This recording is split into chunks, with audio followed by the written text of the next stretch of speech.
So for the purpose of this video, I'm going to be taking a look at transformation geometry and the certain types of transformation geometry that I'm going to be going through will be a translation, some axial symmetry and central symmetry. So for the purpose of explaining this better, I made a direct replica of this shape that I'll use. So with a translation, we're essentially moving an object or shape in one direction, which is the same distance from its original position to the next line. So from A to A1, that's the same distance as from this point here all the way down to here. From the point of our triangle there all the way up to there. Each of those lines are traveling in the same direction as the A to A1 and the same distance. So essentially this is what's happening here. We have the shape, put it through a translation, it comes up here. Next then we have axial symmetry. So in axial symmetry you essentially have an axis by which you mirror an object. So if we have our shape here, A1, and we want to move this to A2 via an axial symmetry transformation, what's essentially happening here is we identify our mirror axis, or our axis of symmetry, and we bring these lines down. As you can see, they're my construction lines. We bring these lines perpendicular to the axis in which it's going to be put through the operation of axial symmetry. So essentially, again, what's happening here is this object is going to be mirrored over like that. So essentially like this, and it's going to be mirrored.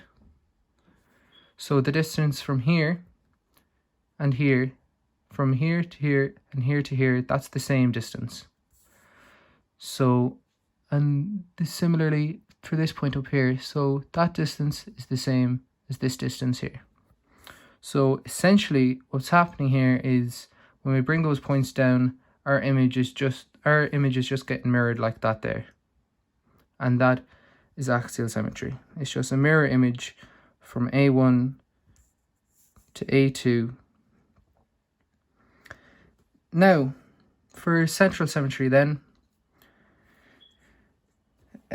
so for central symmetry, we achieve this transformation by joining point A2 up to A3,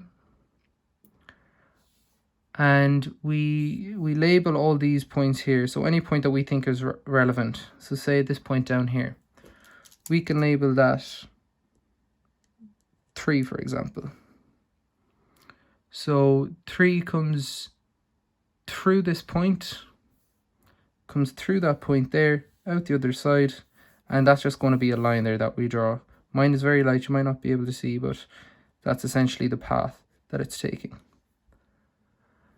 And we get our compass then, and we set a distance from 3 to P, and we mark that distance from here, and where the line cuts, we know that this point now is our point 3.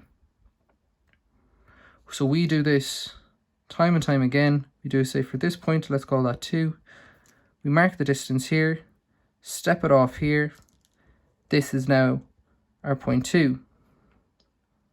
And we do that for each of our point and our center point to find it there. So essentially what's happening here is, if I can demonstrate with this, essentially what's happening here is this image is going through a number of different movements to achieve this shape like that. So if you can imagine the shape like that, and then we're moving it around, it's going like this and then flipping itself into that new position there. And that is the different forms of transformation geometry.